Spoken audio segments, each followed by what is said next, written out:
ये पॉडकास्ट मन की बात का एक संक्षिप्त संस्करण है जिसमें सिर्फ परीक्षा उपयोगी बातों को सम्मिलित किया गया है। श्रोताओं का स्वागत है। आज हम 31 अगस्त 2025 के प्रधानमंत्री के मन की बात संबोधन पर जरा गहराई से बात करेंगे। इस बार भी कई सारे विषय थे। मानसून की बात हुई, खेल की भी, फिर वो प्रतिभा सेतु पोर्टल, देशभक्ति की एक अनोखी कहानी, सौर ऊर्जा और विदेशों में भी भारतीय संस्कृति की बात हुई। हाँ, काफी फैला हुआ था दायरा। लेकिन एक चीज जो मुझे लगी वो थी कि कैसे जमीनी स्तर की कहानियां नेशनल नैरेटिव से जुड़ रही हैं। बिल्कुल। तो चलिए यहीं से शुरू करते हैं। सबसे पहले मानसून की आपदाएं। प्रधानमंत्री ने भी कहा कि यह समय मुश्किल रहा है कई इलाकों के लिए। जी बिल्कुल, बाढ़, भूस्खलन, जान माल का नुकसान, और उन्होंने जो कहा जिन परिवारों ने अपने प्रियजन खोई उनका दर्द हम सबका दर्द है, वो स्थिति की गंभीरता बताता है। और ऐसे में फिर राहत कार्यों की भूमिका बहुत बढ़ जाती है। हाँ, और उसका जिक्र भी था। एनडीआरएफ, एसडीआरएफ ये तो हैं ही, साथ में सेना, अर्धसैनिक बल, स्थानीय प्रशासन और आम लोग, सामाजिक कार्यकर्ता, सबने मिलकर काम किया। तकनीक का भी इस्तेमाल हुआ होगा। जरूर, thermal cameras, drones, live detector, यहाँ तक कि स्निफर डॉग्स, जो भी साधन उपलब्ध थे उनका उपयोग किया गया।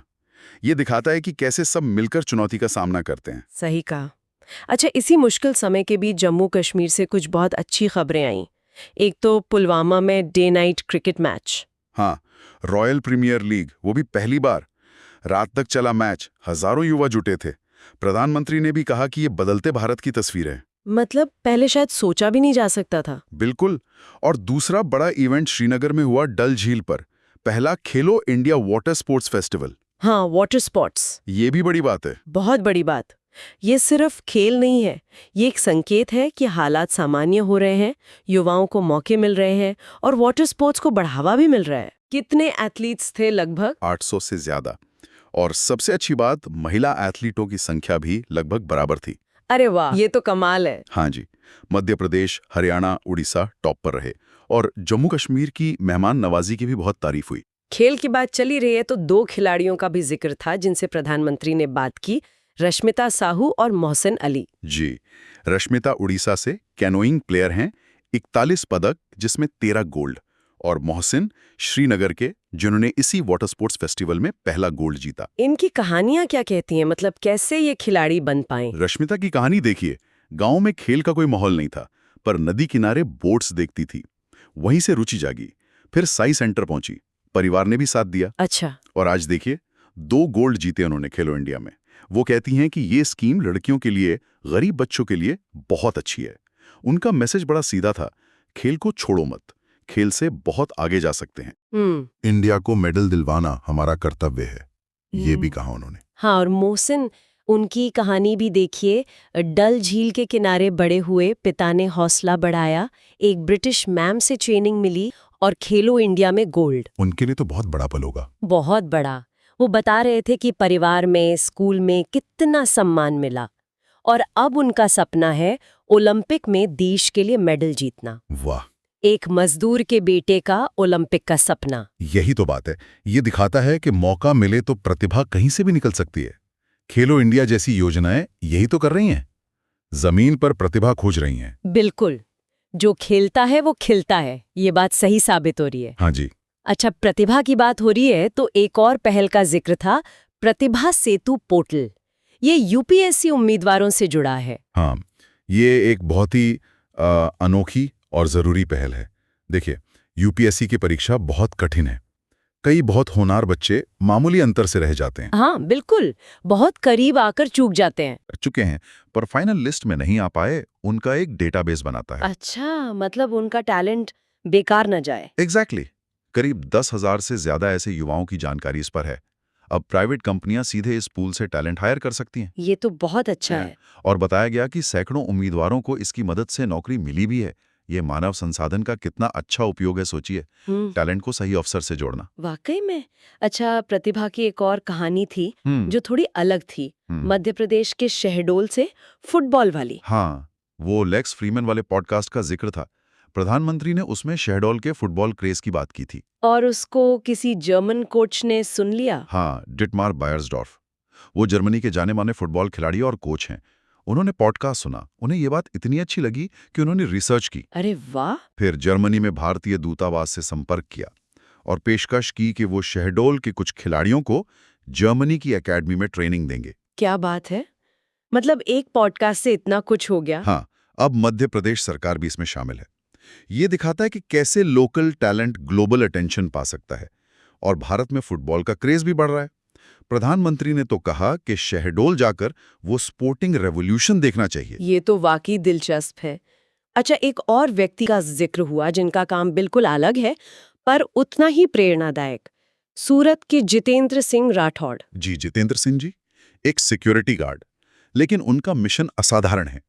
वो सालों से शहीद जवानों की जानकारी और तस्वीरें इकट्ठी कर रहे हैं। कब से, मतलब कहाँ तक का डेटा है उनके पास? पहले विश्व युद्ध से लेकर आज तक हजारों शहीदों की जानकारी, हजारों तस्वीरें हैं। और प्रेरणा कहाँ से मिली?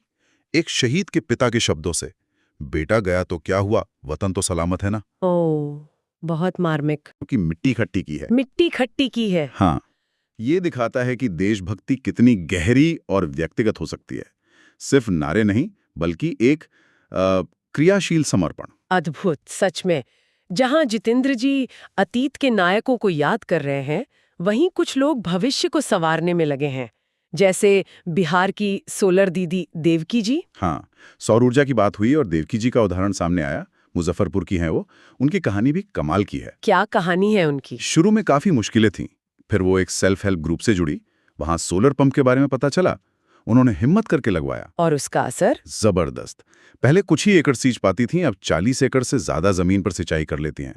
न सिर्फ अपनी, बल्कि गांव के दूसरे किसानों की जमीन भी। तो आमदनी भी बड़ी होगी। बिल्कुल, आमदनी बढ़ी, आत्मविश्वास बढ़ा। और मजे की बात, वो किसानों से सिंचाई का पैसा यूपीआई से लेती हैं, डिजिटल पेमेंट। अरे वाह, सोलर दीदी और डिजिटल दीदी भी। हाँ, तो ये दिखाता है कि सोलर एनर्जी सिर्फ बिजली नहीं है, ये ग्रामीण अर्थव्यवस्था बदल रही है, महिलाओं को सशक्त कर रही है, एक नई ताकत दे रही है। सही बात है। अच्छा, आगे बढ़ते हुए सितंबर महीने के कुछ खास दिनों का भी जिक्र था। इंजीनियर्स डे और विश्वकर्मा जयंती। जी, 15 सितंबर को इंजीनियर्स डे, एम विश्वेश्वरैया जी का जन्मदिन। उन्हें सपनों को हकीकत में बदलने वाले कर्मयोगी कहा गया। बिल्कुल सही। और 17 सितंबर को विश्वकर्मा जयंती। हाँ, ये हमारे उन पारंपरिक कारीगरों, शिल्पकारों को समर्पित है। सुतार, लोहार, सोनार, कुम्हार, मूर्तिकार, राजमिस्त्री, ये सब जो अपने हुनर से भारत को बनाते आए हैं। पीएम विश्वकर्मा योजना का भी जिक्र हुआ, जो इन्हीं कारीगरों की मदद के लिए है। इतिहास का भी एक पन्ना पलटा गया। Hyderabad liberation day. हाँ, सितंबर में ही मनाया जाता है। सरदार पटेल की आवाज के एक अंश का भी शायद हवाला दिया गया। वो समय याद दिलाया गया जब हैदराबाद भारत का हिस्सा नहीं बना था, आजादी के तुरंत बाद। हाँ, निजाम और रजाकारों वाली बात। जी, रजाकारों के अत्याचार, तिरंगा फहराने पर पाबंदी, स्थिति बहुत गंभीर थी। बाबा साहब अम्बेडकर ने भी चेतावनी दी थी। फिर सरदार पटेल के नेतृत्व में ऑपरेशन पोलो हुआ और हैदराबाद का भारत में विलय हुआ। बिल्कुल, सितंबर 1948 में। तो ये दिन उस दृढ़ इच्छा शक्ति और राष्ट्रीय एकता की याद दिलाता है। भारत की बात हो गई, अब विदेश चलते हैं। वहां भी भारतीय संस्कृति की छाप दिख रही है। हाँ, कुछ दिलचस्प उदाहरण दिए गए, जैसे इटली के एक छोटे से शहर कैम्प्रोतोंदो में महर्षि वाल्मीकि की मूर्ति लगी। इटली में वाल्मीकि जी की? हाँ, और कनाडा के मिसिसागा में भगवान राम की 51 फीट ऊंची प्रतिमा। और रूस में व्लादिवोस्तोक में वहां के बच्चों ने रामायण पर पेंटिंग्स बनाई, उनकी प्रदर्शनी लगी। ये तो कमाल है, मतलब दुनिया भर में रुचि बढ़ रही है। बिल्कुल, ये दिखाता है कि भारत की संस्कृति, उसके महापुरुष, उनका दर्शन अब सिर्फ भारत तक सीमित नहीं है। दुनिया में लोग इसे जानना और समझना चाहते हैं। एक तरह से भारत की सॉफ्ट पावर बढ़ रही है।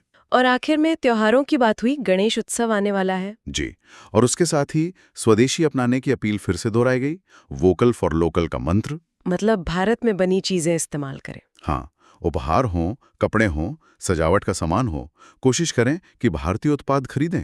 इसे आत्मनिर्भर भारत और विकसित भारत के लक्ष्य से जोड़ा गया। गर्व से कहो ये स्वदेशी है, ये नारा भी दिया गया। जी, और साथ में त्योहारों पर साफ सफाई का ध्यान रखने की भी बात कही गई, जो कि बहुत जरूरी है।